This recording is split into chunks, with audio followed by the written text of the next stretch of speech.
کربلا ایک ایسا واقعہ جس نے اسلامک ہسٹری کو ہلا کر رکھ دیا۔ السلام علیکم، میرا نام رمشا سلطان ہے اور آج میں آپ کو کربلا کا وہ واقعہ بتانے جا رہی ہوں جو تاریخ کا سب سے دردناک واقعہ ہے۔ ایز اے مسلم ہمیں اسلامک ہسٹری اچھی طرح پتہ ہونی چاہیے۔ شروع کرنے سے پہلے میرے چینل کو سبسکرائب کر لیجیے کیونکہ اس چینل کی ہر ویڈیو آپ کو اللہ کے اور قریب کر دے گی۔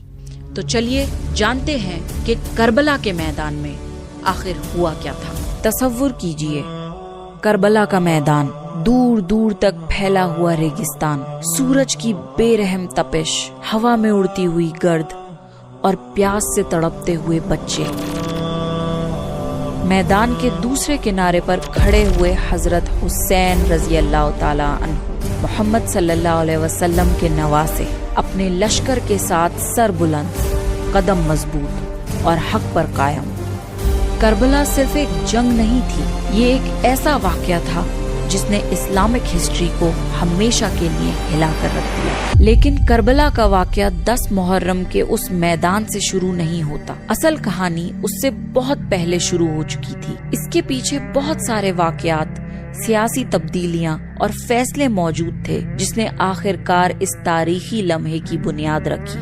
کربلا کو سمجھنے کے لیے ہمیں 35 ہجری میں جانا ہوگا۔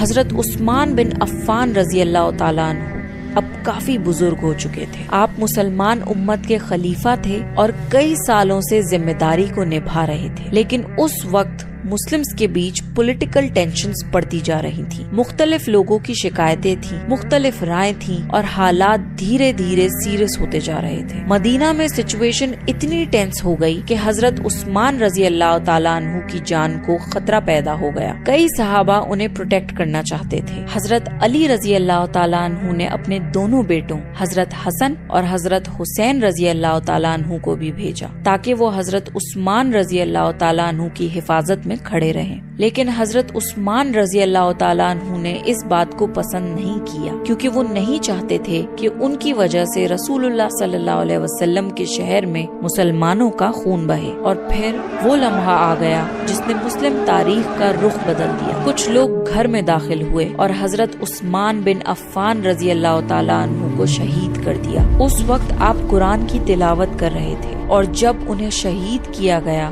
تو ان کا خون قرآن کے صفوں پر جا کر گرا۔ یہ صرف ایک خلیفہ کی شہادت نہیں تھی، یہ اسلامک ہسٹری کا وہ ٹرننگ پوائنٹ تھا جہاں سے سب کچھ بدلنا شروع ہو گیا۔ اس وقت شاید کسی کو اندازہ نہیں تھا کہ مدینہ میں ہونے والا یہ واقعہ آنے والے سالوں میں مسلمان امت کو کئی مشکل امتحانوں سے گزارے گا اور آخر کار تاریخ کو کربلا تک لے جائے گا۔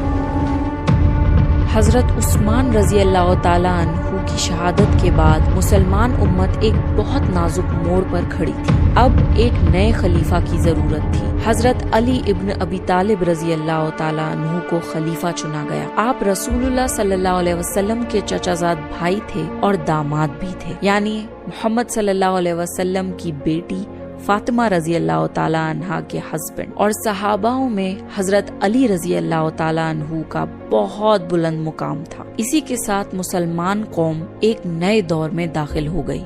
حضرت علی رضی اللہ تعالیٰ عنہ کے خلیفہ بننے کے بعد لوگوں کو امید تھی کہ حالات دھیرے دھیرے نارمل ہو جائیں گے، لیکن ریالٹی اس سے زیادہ کمپلیکیٹڈ تھی۔ حضرت عثمان رضی اللہ تعالیٰ عنہ کی شہادت نے مسلمان امت کو گہرا زخم دیا تھا۔ ہر طرف غم بھی تھا اور غصہ بھی۔ کئی لوگ چاہتے تھے کہ حضرت عثمان رضی اللہ تعالیٰ عنہ کے قاتلوں کو فوراً سزا دی جائے، لیکن حضرت علی رضی اللہ تعالیٰ عنہ کے سامنے ایک بڑا چیلنج تھا۔ سچویشن بہت نازک تھی، مختلف علاقوں میں بے چینی تھی، پولیٹیکل ٹینشنز اب بھی موجود تھی اور اگر جلد بازی میں کوئی قدم اٹھایا جاتا تو حالات اور خراب ہو سکتے تھے۔ حضرت علی رضی اللہ تعالیٰ عنہ کی پرائیورٹی تھی کہ پہلے امت کو سٹیبل کیا جائے، حالات کو کنٹرول میں لایا جائے جائے اور پھر انصاف کا نظام مضبوط کیا جائے۔ لیکن ہر شخص سچویشن کو ایک ہی نظریے سے نہیں دیکھ رہا تھا اور یہاں سے اختلاف اور زیادہ نمایاں ہونے لگے۔ اور پھر وہی ہوا، دھیرے دھیرے حالات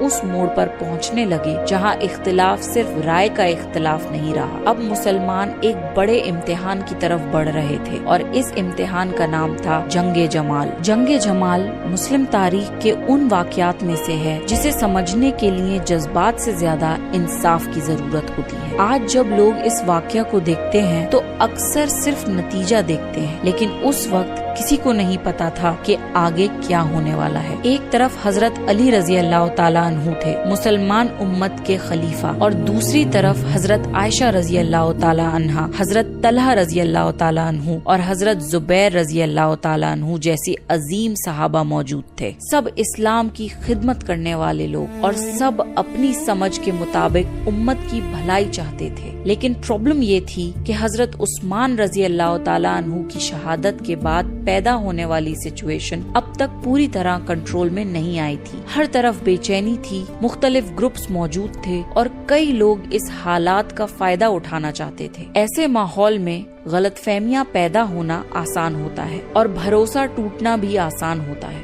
دونوں طرف سے کوشش تھی کہ کوئی راستہ نکلے، کوئی حل نکلے اور امت مزید تقسیم نہ ہو، لیکن پھر وہ ہوا جو کسی کی خواہش نہیں تھی۔ حالات اتنے بگڑ گئے کہ مقابلہ ہو گیا، جسے آج ہم جنگ جمال کے نام سے جانتے ہیں۔ یہ وہ لمحہ تھا جہاں مسلمانوں کو ایک بہت دردناک حقیقت کا سامنا کرنا پڑا کہ فتنہ جب پھیل جاتا ہے تو اس کا نقصان صرف ایک شخص تک محدود نہیں رہتا، پوری امت اس کی قیمت ادا کرتی ہے۔ جنگ ختم ہوئی، لیکن جو نقصان ہو چکا تھا اسے واپس نہیں لایا جا سکتا تھا۔ حضرت علی رضی اللہ تعالیٰ عنہ نے اس کے بعد بہت حکمت کے ساتھ حالات کو سنبھالنے کی کوشش کی اور حضرت عائشہ رضی اللہ تعالیٰ عنہ کے ساتھ پورے احترام اور عزت کا معاملہ کیا۔ لیکن مسلمان قوم کے چیلنجز ابھی ختم نہیں ہوئے تھے۔ حقیقت میں ایک اور بڑا امتحان سامنے کھڑا تھا جس کا نام تھا صفین۔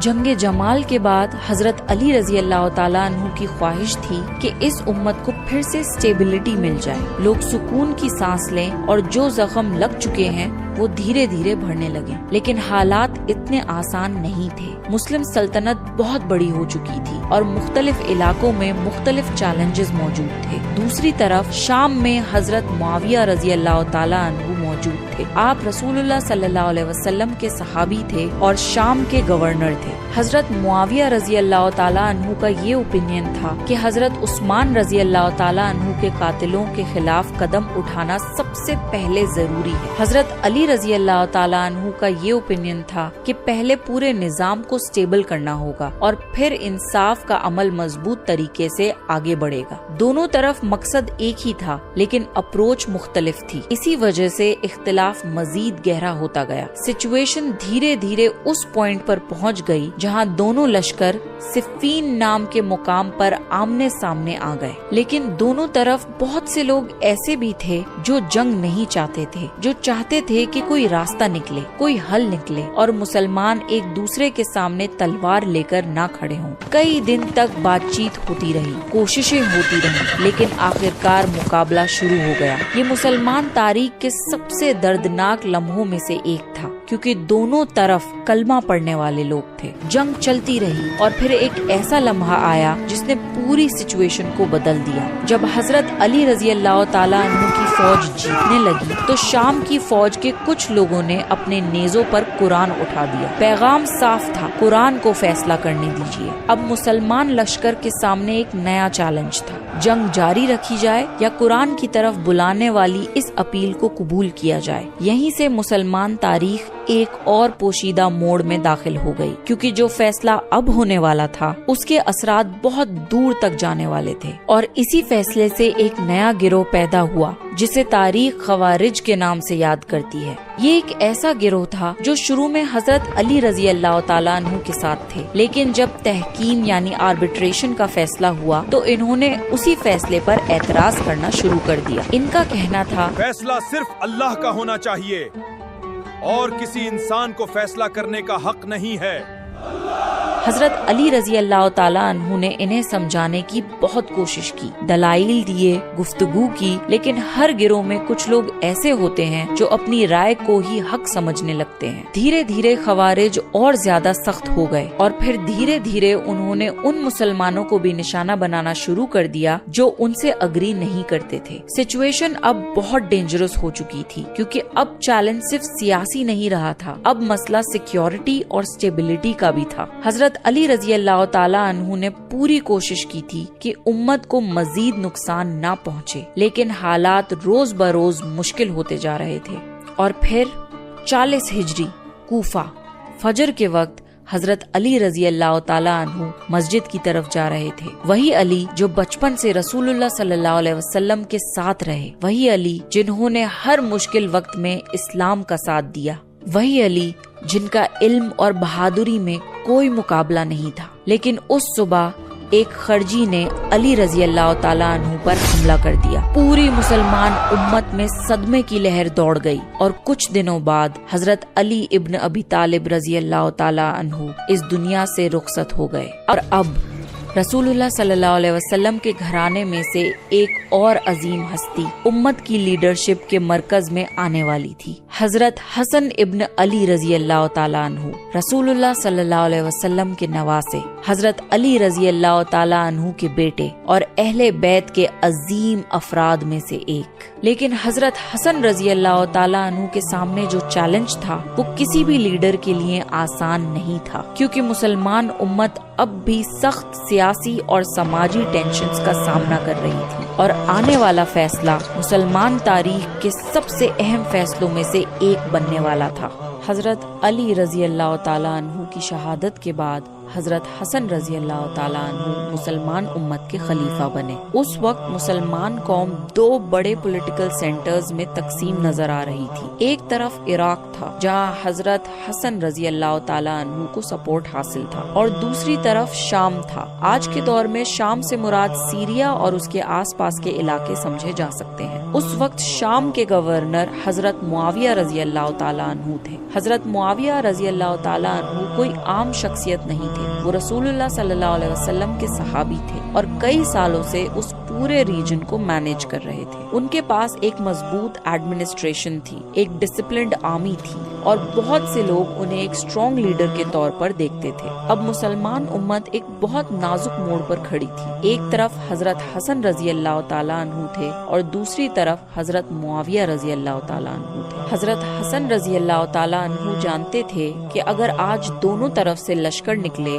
تو صرف لیڈرز کا نقصان نہیں ہوگا، ہزاروں مسلمان مریں گے، ہزاروں گھر اجڑ جائیں گے اور مسلمان امت اور زیادہ ڈیوائیڈ ہو جائے گی۔ اسی دوران انہوں نے اپنی ہی سائڈ کے لوگوں کو قریب سے دیکھا۔ کچھ لوگ وفاداری کا وعدہ کر رہے تھے لیکن مشکل وقت آنے پر پیچھے ہٹنے لگے۔ کچھ لوگ ریومرز پھیلا رہے تھے، کچھ لوگ سائڈ چینج کر رہے تھے، اور کچھ لوگ کھل کر حضرت معاویہ رضی اللہ تعالیٰ عنہ کو سپورٹ کرنے لگے۔ حضرت حسن رضی اللہ تعالیٰ عنہ سمجھ گئے تھے کہ یہ صرف ایک لیڈرشپ کی ریس نہیں ہے، یہ پوری مسلمان امت کے مستقبل کا سوال ہے۔ اب ان کے پاس دو راستے تھے، پہلا راستہ کہ وہ اپنی پوزیشن کے لیے جنگ کرتے، اور دوسرا راستہ کہ وہ اپنی ذاتی پوزیشن کے اوپر اٹھ کر مسلمان امت کی جانوں کو بچاتے۔ اور یہی حضرت حسن رضی اللہ تعالیٰ عنہ کی عظیم لیڈرشپ نظر آتی ہے۔ آپ رسول اللہ صلی اللہ علیہ وسلم کے نواسے تھے، آپ خلیفہ تھے، آپ چاہتے تو اپنے مقام کے لیے جنگ کر سکتے تھے، لیکن آپ نے امن کا راستہ چنا،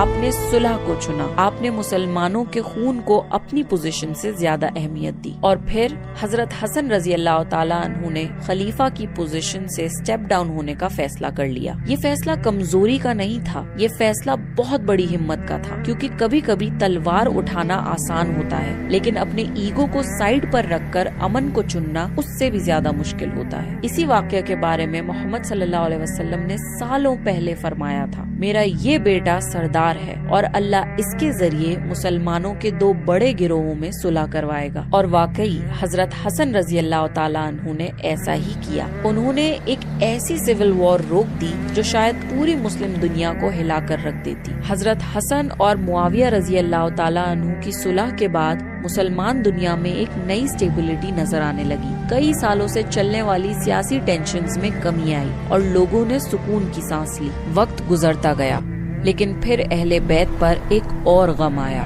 حضرت حسن رضی اللہ تعالیٰ عنہ کو زہر دے دیا گیا۔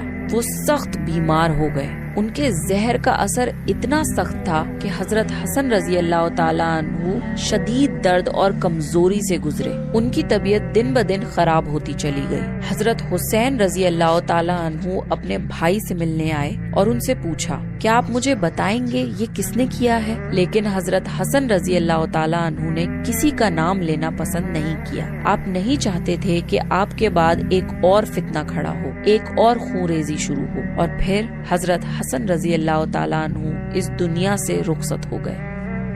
رسول اللہ صلی اللہ علیہ وسلم کے وہ نواسے جن کو محمد صلی اللہ علیہ وسلم چوما کرتے تھے، زہر دے کر شہید کر دیے گئے۔ اب اہل بیت کی ذمہ داریاں حضرت حسین رضی اللہ تعالیٰ عنہ کے کندھوں پر آ گئی تھیں۔ وقت گزرتا گیا اور معاویہ رضی اللہ تعالیٰ عنہ کے انتقال کا وقت آ گیا، لیکن مرنے سے پہلے معاویہ رضی اللہ تعالیٰ عنہ نے اپنے بیٹے یزید کو اپنا جانشین مقرر کر دیا، پر انہوں نے یزید سے کہا کہ یزید کو کچھ صحابیوں کی پرمیشن لینی ہوگی۔ اگر وہ صحابی یزید کے ہاتھ پہ بیعت کرتے ہیں تبھی وہ خلیفہ بن پائے گا، اور ان میں سے سب سے امپورٹنٹ صحابی حسین رضی اللہ تعالیٰ عنہ تھے۔ سچ بات یہ ہے کہ یزید مسلمانوں کا خلیفہ بننے کے لائق نہیں تھا، اور حسین رضی اللہ تعالیٰ عنہ کو یہ بات اچھی طرح پتا تھی۔ کچھ صحابیوں نے یزید کی خلافت کے لیے بیعت دے دی، لیکن حسین رضی اللہ تعالیٰ عنہ نے بیعت نہیں دی۔ اور اسی وقت سینکڑوں کلومیٹر دور ایک اور شہر میں کچھ اور ہو رہا تھا، کوفہ۔ وہی کوفہ جو پہلے حضرت علی رضی اللہ تعالیٰ عنہ کا مرکز رہ چکا تھا، وہی کوفہ جہاں اہل بیت سے محبت کرنے والے بہت سے لوگ موجود تھے۔ حضرت معاویہ رضی اللہ تعالیٰ عنہ کے انتقال کے بعد کوفہ کے بہت سے لوگوں کو امید تھی کہ حضرت حسین رضی اللہ تعالیٰ عنہ لیڈرشپ کو سنبھالیں گے۔ دھیرے دھیرے مدینہ میں خط آنا شروع ہوئے، 1 2 یا 10 20 خط نہیں، ہزاروں سینکڑوں خط۔ روایت میں آتا ہے کہ تقریباً 12,000 خط حسین رضی اللہ تعالیٰ عنہ کو کوفہ کی طرف سے آئے۔ ہر خط میں تقریباً ایک ہی بات لکھی ہوتی تھی، آپ کوفہ تشریف لائیں، ہم آپ کا ساتھ دیں گے، ہم آپ کی بیعت کریں گے۔ حضرت حسین رضی اللہ تعالیٰ عنہ کے لیے یہ بہت اہم سچویشن تھی، کیونکہ یہ چند لوگوں کی دعوت نہیں تھی، کوفہ کے بہت سے لوگ انہیں بلا رہے تھے۔ کوفہ کے لوگوں نے بہت کلیئر کر دیا تھا کہ وہ یزید کی خلافت ایکسپٹ نہیں کرنا چاہتے اور حسین رضی اللہ تعالیٰ عنہ کو اپنا خلیفہ بنانا چاہتے ہیں۔ اونٹوں پر لد کر حسین رضی اللہ تعالیٰ عنہ کے لیے خط آنے لگے۔ ہر کوئی حسین رضی اللہ تعالیٰ عنہ کو کوفہ بلا رہا تھا، لیکن حسین رضی اللہ تعالیٰ عنہ نے جلد بازی نہیں کی۔ آپ نے فیصلہ کیا کہ پہلے وہاں کی اصل سچویشن کو سمجھا جائے، تو انہوں نے مسلم بن عقیل رضی اللہ تعالیٰ عنہ کو کوفہ بھیجا، جو کہ حسین رضی اللہ تعالیٰ عنہ کے کزن بھی تھے۔ مسلم بن عقیل رضی اللہ تعالیٰ عنہ جب کوفہ پہنچے تو وہاں کے لوگوں نے انہیں بہت اچھی طرح ویلکم کیا اور اوپنلی حسین رضی اللہ تعالیٰ عنہ کے لیے اپنا سپورٹ ظاہر کیا۔ لوگوں کے جھنڈ ان کے پاس آنے لگے اور بیعت کرنے لگے۔ تقریباً 14,000 لوگوں نے حضرت حسین رضی اللہ تعالیٰ عنہ کے حق میں بیعت کی، اور ہر ایک بیعت کرنے والا شخص اپنی فیملی کے ملٹیپل ممبرز کو ریپرزینٹ کر رہا تھا، یعنی پورے کوفہ شہر نے حسین رضی اللہ تعالیٰ عنہ کے لیے سپورٹ ظاہر کیا۔ مسلم بن عقیل رضی اللہ تعالیٰ عنہ نے یہ ساری سچویشن دیکھ کے حضرت حسین رضی اللہ تعالیٰ عنہ کو پیغام بھیجا، اور انہوں نے حضرت حسین رضی اللہ تعالیٰ عنہ کو کوفہ سفر کرنے کا گرین سگنل دے دیا۔ کہیں سے یہ بات یزید تک پہنچ گئی کہ کوفہ پورا کا پورا حسین رضی اللہ تعالیٰ عنہ کے سپورٹ میں ہے۔ یزید نے فوراً عبید اللہ بن زیاد کو کوفہ بھیجا۔ عبید اللہ بن زیاد ایک بہت ہی ایروگینٹ اور خراب قسم کا آدمی تھا۔ اس نے کوفہ آ کر لوگوں کو ڈرانا دھمکانا شروع کر دیا۔ دھیرے دھیرے لوگ اپنے ڈیسیژن سے ہٹنے لگے، لوگوں پر پریشر ڈالا گیا، قبیلے کے سرداروں کو بلایا گیا، دھمکیاں دی گئیں، اور دھیرے دھیرے جو لوگ کل تک سپورٹ کا وعدہ کر رہے تھے وہ پیچھے ہٹنا شروع ہو گئے۔